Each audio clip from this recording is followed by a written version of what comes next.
साथियों नमस्कार, स्वागत है आपका। साथियों आपकी परीक्षा के लिए एक और हिंदी साहित्य का प्रैक्टिस सेट। इस प्रैक्टिस सेट में भी 25 प्रश्न हैं। सभी प्रश्न बहुत महत्वपूर्ण हैं। सभी प्रश्नों की विस्तृत व्याख्या करने का प्रयास किया गया है। यानी इस 25 प्रश्न के सेट में आपको मिलने वाले हैं लगभग 125 प्रश्न। और मैंने उन्हीं तथ्यों को शामिल किया है, उन्हीं रचनाओं को शामिल किया है, उन्हीं विद्वानों के कथनों को शामिल किया है जो आपकी परीक्षा के लिए उपयोगी हो सकते हैं। क्योंकि महासागर में गोते लगाने का कोई अर्थ नहीं है। अत्यंत महत्वपूर्ण संकलन है। इस 25 प्रश्न से आपको बहुत लाभ होने वाला है, तो वीडियो को अंत तक ज़रूर देखिएगा।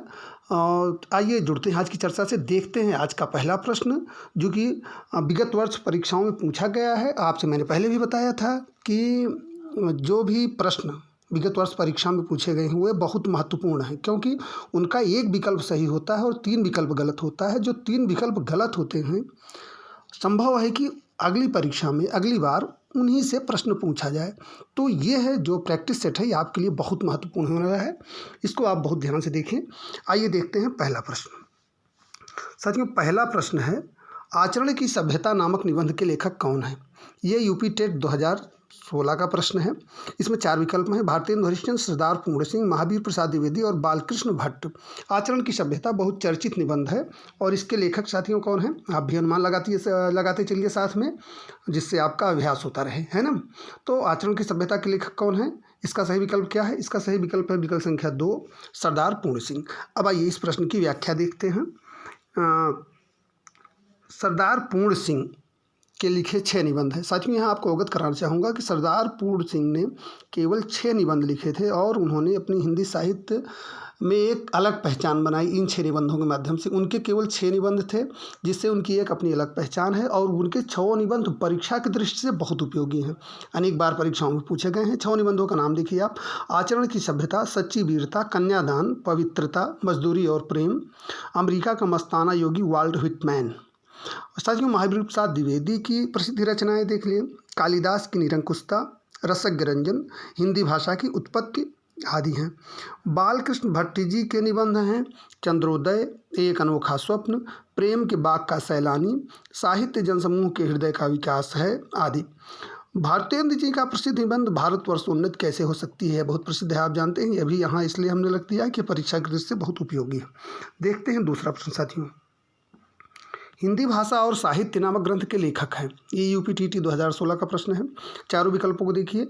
हिंदी भाषा और साहित्य ग्रंथ का नाम देख लीजिए: भगवत शरण उपाध्याय, रामचंद्र शुक्ल, श्याम सुंदर दास और हरदेव बाहरी।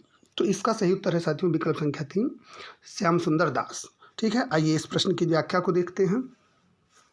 श्याम सुंदर दास जी की अन्य प्रमुख रचनाएं देख लें। हिंदी कविता रत्नमाला, ये पुस्तक अनेक बार परीक्षाओं में पूछी गई है, ये ध्यान दीजिएगा। हिंदी कविता रत्नमाला श्याम सुंदर दास जी की। साहित्य और दूसरी इनकी रचना महत्वपूर्ण है साहित्य लोचन। ठीक है।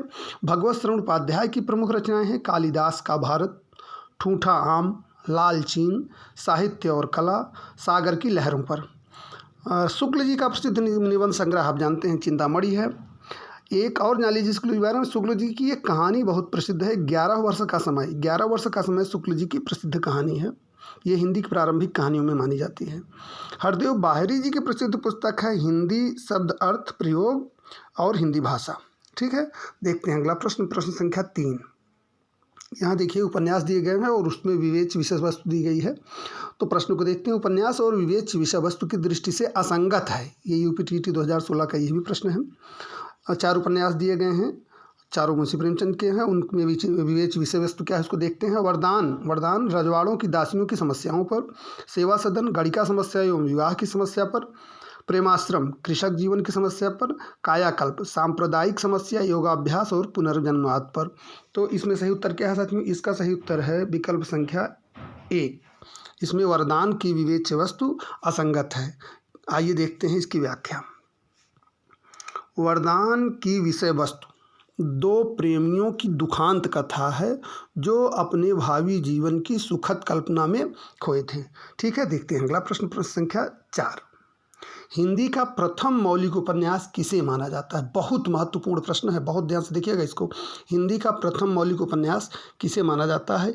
ये यूपीटीटी 2016 में पूछा गया है। नूतन ब्रह्मचारी, तितली, त्यागपत्र और परीक्षा गुरु। तो यहाँ सही उत्तर है साथियों विकल्प संख्या 4 परीक्षा गुरु। इस प्रश्न की व्याख्या देखते हैं। लाला श्रीनिवास दास का परीक्षा गुरु 1882, परीक्षा गुरु का प्रकाशन वर्ष है 1882, हिंदी का पहला मौलिक उपन्यास माना जाता है।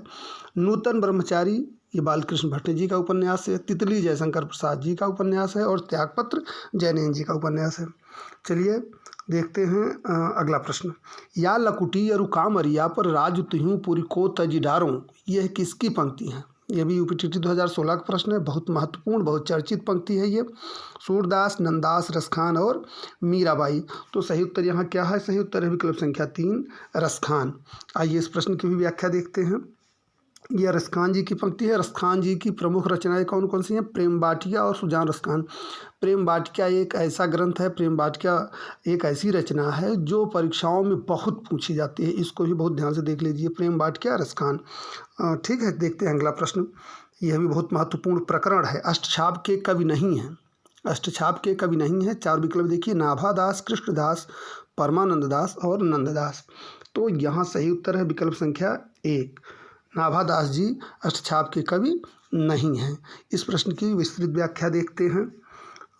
अष्टछाप, पहले जान लीजिए अष्टछाप की स्थापना किसने की थी? अष्टछाप की स्थापना वल्लभाचार्य के पुत्र विट्ठलनाथ ने 1565 ईस्वी में की थी, जिसमें वल्लभाचार्य के 4 शिष्य कुंभन दास, सूरदास, परमानंद दास और कृष्णदास थे, जबकि विट्ठलनाथ के 4 शिष्य गोविंद स्वामी, छीस स्वामी, चतुर्भुज दास तथा नंददास थे। तो इन 8 लोगों का नाम आप जान लीजिए। इन 8 लोगों के, इन 8 कवियों के मंडल या कवियों के समूह के नाम पर ही इसका नाम अष्टछाप था। तो इन 8 लोगों का नाम जानना महत्वपूर्ण है, चूँकि प्रश्न आपने देख लिया कैसे पूछे जाते हैं कि इनमें से अष्टछाप का कवि कौन नहीं है। तो ये आपको 8 पता रहेंगे तो निश्चित रूप से आप प्रश्न को सही कर पाएंगे। तो देखते हैं अगला प्रश्न, प्रश्न संख्या 7। भूषण किस काल के कवि हैं? वीरगाथा काल, भक्ति काल, रीतिकाल, आदिकाल। तो यहाँ सही उत्तर क्या है? भूषण साथियों रीतिकाल के कवि हैं। ठीक है, चलिए देखते हैं अगला प्रश्न। कवितावली के रचनाकार हैं। यूपीटीटी 2016 का प्रश्न है, बहुत महत्वपूर्ण प्रश्न है। क्यों महत्वपूर्ण है आगे आप देखेंगे। कवितावली के रचनाकार हैं सूरदास, जायसी, घनानंद, तुलसीदास। ये साथियों तुलसीदास की रचना है। तुलसीदास बहुत बड़ा नाम, इनकी सभी रचनाओं को जानना आपके लिए बहुत आवश्यक है, क्योंकि इनसे प्रश्न जरूर पूछे जाते हैं। देखते हैं व्याख्या इस प्रश्न की।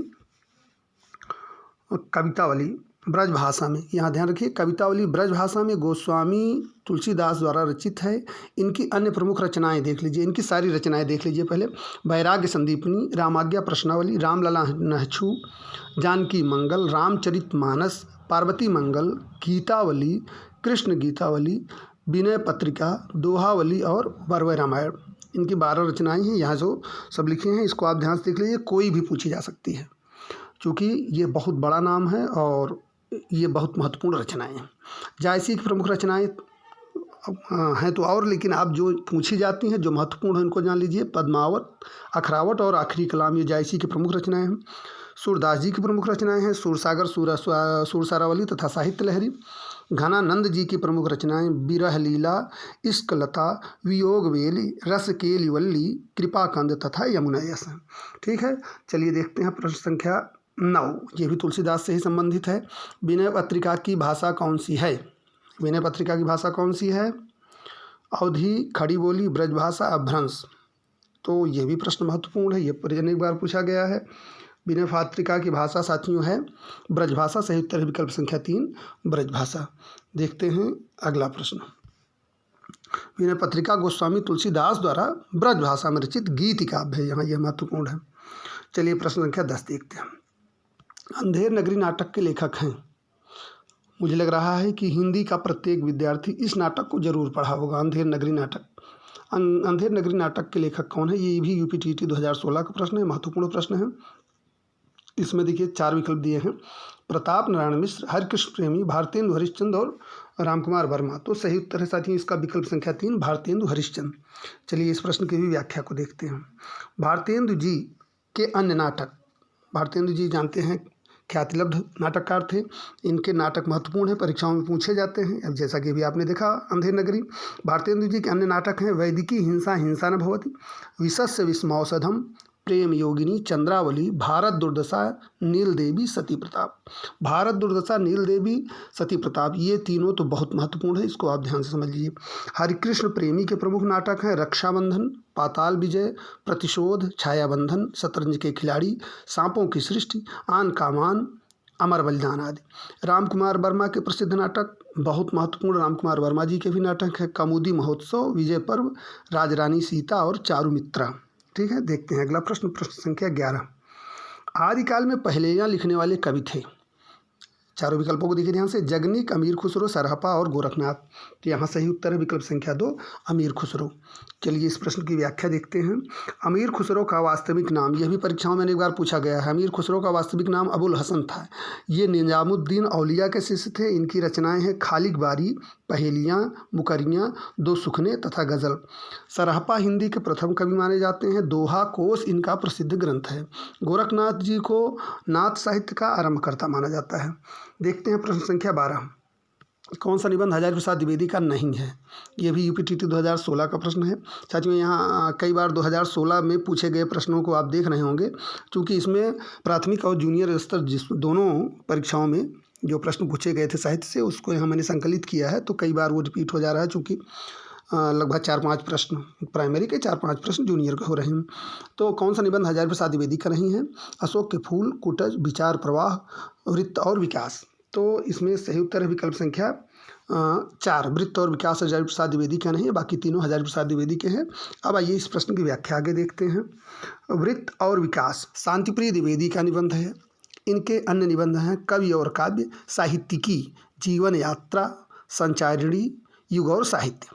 हजारी प्रसाद द्विवेदी के प्रसिद्ध निबंध हैं कल्पलता, विचार और वितर्क, मध्यकालीन धर्म साधना, साहित्य सहचर तथा आलोक पर्व। हजारी प्रसाद द्विवेदी जी बहुत बड़ा नाम, इनके निबंधों को आप बहुत ध्यान से देख लीजिए, ठीक है ना। चलिए देखते हैं अगला प्रश्न। दुलहिनी गावो मंगलचार, हम घर आए राजा राम भरतार। ये पंक्तियाँ किसकी हैं? तुलसीदास, कबीरदास, सूरदास, रैदास। तो साथियों इसके बारे में तो आपको पता ही होगा कि ये कबीरदास जी की पंक्तियां हैं। सही उत्तर है विकल्प संख्या 2 कबीरदास। चलिए इस प्रश्न की भी व्याख्या को देख लेते हैं। ये कबीरदास जी की पंक्तियां हैं। रैदास की प्रसिद्ध पंक्ति है प्रभु जी तुम चंदन हम पानी। ये बहुत ध्यान से देख लीजिए, प्रभु जी तुम चंदन हम पानी। मुझे लग रहा है परीक्षाओं का इतिहास उठाकर देखेंगे तो ये हज़ारों बार पूछी जा चुकी पंक्ति है, प्रभु जी तुम चंदन हम पानी। इसलिए इसको ध्यान से देख लीजिए, रैदास जी की प्रसिद्ध पंक्ति प्रभु जी तुम चंदन हम पानी। ठीक है, चलिए देखते हैं अगला प्रश्न। प्रश्न संख्या 14, मृगावती किसकी रचना है? ये भी यूपीटीटी 2016 में पूछा गया प्रश्न है। उस्मान, मंझन, कुतुबन, जायसी। चारों विकल्पों को ध्यान से देखिए। मृगावती किसकी रचना है? अनुमान लगाइए। इसका सही उत्तर है साथियों विकल्प संख्या 3 कुतुबन। मृगावती किसकी रचना है? कुतुबन की रचना। चलिए अब इस प्रश्न की व्याख्या देखते हैं। मृगावती अवधि में रचित सूफी कवि कुतुबन की रचना है। चित्रावली उस्मान की, यहाँ ध्यान रखिए, चित्रावली उस्मान की रचना है। मधुमालती मंझन की है। और जायसी की रचनाओं की भी पहले चर्चा हो चुकी, पद्मावत, अखरावत, आखिरी कलाम। तो यहाँ चित्रावली उस्मान, मधुमालती मंझन और मृगावती कुतुबन। ठीक है ना। चलिए देखते हैं अगला प्रश्न। रामचरितमानस की भाषा क्या है? ये भी यूपीटीटी 2016 में पूछा गया प्रश्न है। तो इसमें सही उत्तर है विकल्प संख्या 1 अवधि। ठीक है, देखते हैं अगला प्रश्न। इसमें व्याख्या भी देख लीजिए थोड़ा सा। रामचरितमानस चूँकि महत्वपूर्ण बहुत है, इसलिए इसके बारे में इसकी व्याख्या देखना जरूरी है। यह तुलसीदास जी द्वारा अवधि में रचित महाकाव्य है। इसमें 7 कांड हैं। यहाँ यह आवश्यक है कि इसका आप जान लीजिए। कई बार यह पूछा गया है परीक्षाओं में कि रामचरितमानस में कितने कांड हैं। रामचरितमानस में आप जान लीजिए कि 7 कांड हैं। बाल कांड क्रमशः देखिए, बाल कांड, अयोध्या कांड, अरण्य कांड, किष्किंधा कांड, सुंदर कांड, लंका कांड, उत्तर कांड। यह कांड भी विकल्प में हो सकते हैं कि इनमें से कौन सा कांड रामचरितमानस का नहीं है। इसलिए इन 7 कांडों को जानना आपको जरूरी है।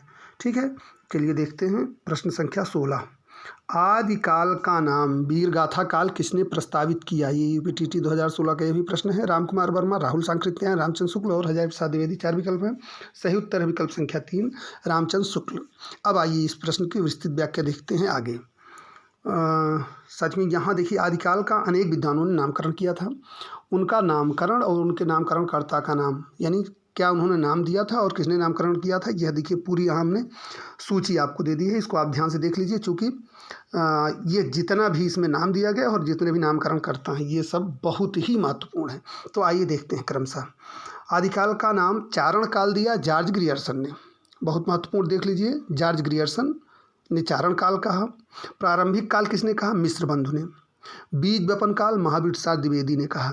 वीर गाथा काल रामचंद्र शुक्ल ने कहा। सिद्ध सामंत युग या सिद्ध सामंत काल राहुल सांकृत्यायन जी ने कहा। संधि काल एवं चारण काल रामकुमार वर्मा जी ने कहा। और आदि काल हजारी प्रसाद द्विवेदी जी का दिया हुआ नाम है। ठीक है, चलिए देखते हैं प्रश्न संख्या 17। नई कविता पत्रिका का प्रकाशन कहाँ से प्रारंभ हुआ, ये यूपीटीटी 2016 का प्रश्न है। साथियों, पत्र पत्रिकाओं से संबंधित 3 से 4 बहुत महत्वपूर्ण वीडियो चैनल पर हैं। आप विजिट कर लेंगे चैनल पे तो आपको पत्रिकाओं का पूरा कलेक्शन मिल जाएगा। और बहुत छोटे छोटे वीडियो हैं जिनमें पूरी पत्रिकाएं जो उदंत मार्तंड से लेकर, यानी हिंदी की पहली पत्रिका से लेकर आज तक लेटेस्ट जितनी प्रकाशित हो रही, सब के बारे में पूरा दिया गया है। तो अगर आप चैनल विजिट करेंगे तो पत्रिकाओं का युग के क्रम में पूरा आप समझ लीजिए एक सीरीज है, तो ज़रूर देखिए उसको। देखते हैं प्रश्न को। प्रश्न संख्या 17, नई कविता पत्रिका का प्रकाशन कहाँ से प्रारंभ हुआ, ये यूपीटीटी 2016 का ये भी प्रश्न है। इलाहाबाद, लखनऊ, कलकत्ता और दिल्ली। सही उत्तर है इसका साथ में विकल्प 1 इलाहाबाद। ठीक है, देखते हैं इस प्रश्न की व्याख्या। नई कविता पत्रिका का प्रकाशन 1954 में, यहाँ संजान लीजिए, 1954 में जगदीश गुप्त के संपादन में इलाहाबाद से प्रारंभ हुआ। यहाँ भी अभी जानना महत्वपूर्ण है कि इसके संपादक कौन थे, जगदीश गुप्त थे। इलाहाबाद से ये प्रकाशित होती थी। देखते हैं अगला प्रश्न। प्रश्न संख्या 18, तोड़ने ही होंगे मठ और गढ़, यह किसकी पंक्ति है। तोड़ने ही होंगे मठ और गढ़ किसकी पंक्ति है। और पंक्तियों से संबंधित भी महत्वपूर्ण वीडियो चैनल पर है। आप जाएंगे तो महत्वपूर्ण पंक्तियों का वीडियो भी आपको वहाँ मिल जाएगा। चैनल पर आप विजिट करेंगे, सर्च करेंगे तो। तोड़ने ही होंगे मठ और गढ़ किसकी पंक्ति है, निराला, नागार्जुन, रघुवीर सहाय और मुक्तिबोध। तो यहाँ सही उत्तर क्या है साथियों, यहाँ सही उत्तर है विकल्प संख्या 4 मुक्तिबोध। देखते हैं अगला प्रश्न, ये भी बहुत महत्वपूर्ण प्रश्न। तदीय समाज की स्थापना किसने की थी। तदीय समाज की स्थापना किसने की थी, यूपीटीटी 2016 का यह भी प्रश्न है। दयानंद सरस्वती, राजा राम मोहन राय, भारतेंदु हरिश्चंद्र और केशव चंद्र सिंह। तदीय समाज की स्थापना किसने की थी साथियों, सही उत्तर है इसका विकल्प संख्या 3 भारतेंदु हरिश्चंद्र। अब आइए इसकी व्याख्या देखते हैं। यहाँ देखिए, तदीय समाज भारतेंदु हरिश्चंद्र, ब्रह्म समाज की स्थापना राजा राम मोहन राय ने की थी, आर्य समाज की स्थापना दयानंद सरस्वती ने की थी, ये सभी महत्वपूर्ण हैं। और प्रार्थना समाज की स्थापना केशव चंद्र सेन ने की थी। आइए देखते हैं प्रश्न संख्या 20, मधुलिका जयशंकर प्रसाद की किस कहानी की पात्र है, ये भी यूपीटीटी 2016 का प्रश्न है। आकाशदीप, इंद्रजाल, गुंडा और पुरस्कार। तो यहाँ सही उत्तर है साथियों विकल्प 4 पुरस्कार। अब आइए इस प्रश्न की व्याख्या देखते हैं। मधुलिका पुरस्कार कहानी की पात्र है। प्रसाद जी की अन्य महत्वपूर्ण कहानियाँ देवदासी, ममता, छाया, ग्राम, सालवती, मधुआ, गुंडा, इंद्रजाल, छोटा जादूगर और आकाशदीप आदि हैं। साथियों इनकी बहुत सी कहानियाँ हैं, लेकिन जो परीक्षा के लिए महत्वपूर्ण है मैंने उनको ही यहाँ संकलित किया है। तो ये है प्रसाद जी की महत्वपूर्ण कहानियाँ, इनको ध्यान से देख लीजिए। अब देखते हैं प्रश्न संख्या 21, आधे अधूरे नाटक के रचनाकार हैं, कौन हैं, आइए देखते हैं। अमृतलाल नागर, मन्नू भंडारी, मोहन राकेश और निर्मल वर्मा। तो आधे अधूरे बहुत चर्चित नाटक है, इसके रचनाकार कौन है, इसके रचनाकार हैं मोहन राकेश। आधे अधूरे नाटक के रचनाकार मोहन राकेश हैं। आइए देखते हैं इस प्रश्न की व्याख्या। आधे अधूरे मोहन राकेश का नाटक है। इनके अन्य नाटक देखिए, आषाढ़ का एक दिन, लहरों के राजहंस और पैरों तले जमीन, जो कि अपूर्ण रह गया था, इनकी मृत्यु हो गई थी। मन्नू भंडारी के नाटक हैं। मन्नू भंडारी बहुत बड़ा नाम, और इनके 2 नाटक बहुत प्रसिद्ध हैं, बिना दीवारों के घर और महाभोज। महाभोज अनेक बार परीक्षा में पूछा गया है, इसलिए बहुत ध्यान से देख लीजिए। महाभोज मन्नू भंडारी, बिना दीवारों के घर मन्नू भंडारी। ठीक है, देखते हैं अगला प्रश्न। प्रश्न संख्या 22, अंधा कुआं नाटक के लेखक कौन है। अंधा कुआं नाटक के लेखक कौन है, 4 विकल्प देखिए, मोहन राकेश, विष्णु प्रभाकर, जगदीश चंद्र माथुर और लक्ष्मी नारायण लाल। तो इसका सही उत्तर है साथियों विकल्प संख्या 4 लक्ष्मी नारायण लाल। आइए इस प्रश्न की व्याख्या देखते हैं। अंधा कुआं लक्ष्मी नारायण लाल का नाटक है। इनके अन्य प्रसिद्ध नाटक हैं, ये बहुत प्रसिद्ध नाटककार हैं, बहुत नाटक इन्होंने लिखा है, लेकिन यहाँ मैंने बहुत महत्वपूर्ण नाटकों को संकलित किया है। मादा कैक्टस बहुत प्रसिद्ध, 3 आँखों वाली मछली, सूखा सरोवर, तोता मैना, रात रानी, रक्तमाल, सूर्यमुख, कलंकी, मिस्टर अभिमन्यु, कर्फ्यू, दूसरा दरवाज़ा, अब्दुल्ला दीवाना, शगुन पंछी, काफ़ी हाउस में इंतज़ार और चूहा। ये इनके बहुत प्रसिद्ध नाटक हैं। किसके? लक्ष्मी नारायण लाल के। ये आपकी परीक्षा की दृष्टि से महत्वपूर्ण है, इनको ध्यान से देख लीजिए। और जगदीश चंद्र माथुर जी के प्रसिद्ध नाटक हैं पहला राजा, शारदिया और कोणार्क। ये तीनों बहुत महत्वपूर्ण हैं। पहला राजा, शारदिया और कोणार्क, ये जगदीश चंद्र माथुर जी के नाटक हैं। विष्णु प्रभाकर जी के नाटक हैं हत्या के बाद, डॉक्टर, प्रकाश और परछाइयाँ, टूटते परिवेश। टूटते परिवेश बहुत महत्वपूर्ण। ठीक है, देखते हैं अगला प्रश्न। प्रश्न संख्या 23। प्रथम तारसप्तक का प्रकाशन वर्ष है। 4 विकल्प देखिए, 1943, 1938, 1954, 1941। तो सही उत्तर है साथियों इसका विकल्प संख्या 1, 1943। अब आइए इस प्रश्न की व्याख्या देखते हैं। इसमें देखिए जो भी सप्तक प्रकाशित हुए हैं उनका पूरा हमने क्रम दे दिया है। तार सप्तक 1943, जिसको पहला सप्तक कहते हैं, उसका नाम है तार सप्तक, 1943 में प्रकाशित हुआ था। दूसरा सप्तक 1951 में प्रकाशित हुआ था। तीसरा सप्तक 1959 में प्रकाशित हुआ था और चौथा सप्तक 1979 में प्रकाशित हुआ था। यहाँ सबसे महत्वपूर्ण बिंदु है, जान लीजिए कि इन चारों सप्तकों का संपादन अज्ञेय जी ने किया है। ठीक है, देखते हैं अगला प्रश्न। प्रश्न संख्या 24। बुंदेले हरबोलों के मुँह हमने सुनी कहानी थी, खूब लड़ी मर्दानी वह तो झांसी वाली रानी थी। यह किसकी पंक्ति है? ये यूपीटीटी 2014 का प्रश्न है। माखनलाल चतुर्वेदी, सुभद्रा कुमारी चौहान, सोहनलाल द्विवेदी, रामनरेश त्रिपाठी। तो इसका सही उत्तर ये प्रसिद्ध कविता है, आप लोग बचपन से पढ़े होंगे। किसकी कविता है? ये पंक्तियां हैं साथियों सुभद्रा कुमारी चौहान की। देखते हैं अगला प्रश्न। हिंदी दिवस कब मनाया जाता है? हिंदी दिवस कब मनाया जाता है? ये भी यूपीटीटी 2014 का प्रश्न है। 14 सितंबर, 5 सितंबर, 2 अक्टूबर और 26 जनवरी। तो इसका सही उत्तर क्या है साथियों? इसका सही उत्तर है विकल्प संख्या 1, 14 सितंबर। इस प्रश्न की व्याख्या देखना महत्वपूर्ण है।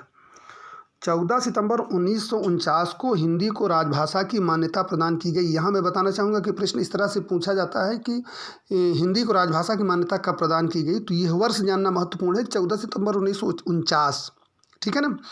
संविधान के भाग 17 में अनुच्छेद 343 से लेकर अनुच्छेद 351 तक राजभाषा संबंधी प्रावधान है, ये भी जानना महत्वपूर्ण है। ठीक है, तो साथियों ये आपने देख लिए पूरे 25 प्रश्न। ये सभी प्रश्न जैसा कि मैंने बताया कि बहुत ही उपयोगी हैं। इनकी जो व्याख्या की गई है, घुमा फिरा के साहित्य से अगर प्रश्न आने हैं तो इन्हीं में से प्रश्न आने हैं। इनको अगर आप ध्यान से देख लेंगे तो निश्चित रूप से ये परीक्षा के लिए बहुत उपयोगी होंगे। तो फिलहाल आज के लिए इतना ही। एक आग्रह, अगर पसंद आए तो अपनों के साथ शेयर करें, ध्यान से देखें, लाइक करें, कमेंट करें। चैनल को अभी तक सब्सक्राइब नहीं किया है तो सब्सक्राइब करके हमें और बेहतर करने की प्रेरणा दें। फिलहाल आज के लिए इतना ही। मिलते हैं अगले वीडियो में एक नए प्रकरण के साथ, एक नए प्रैक्टिस के साथ। तब तक के लिए धन्यवाद, नमस्कार।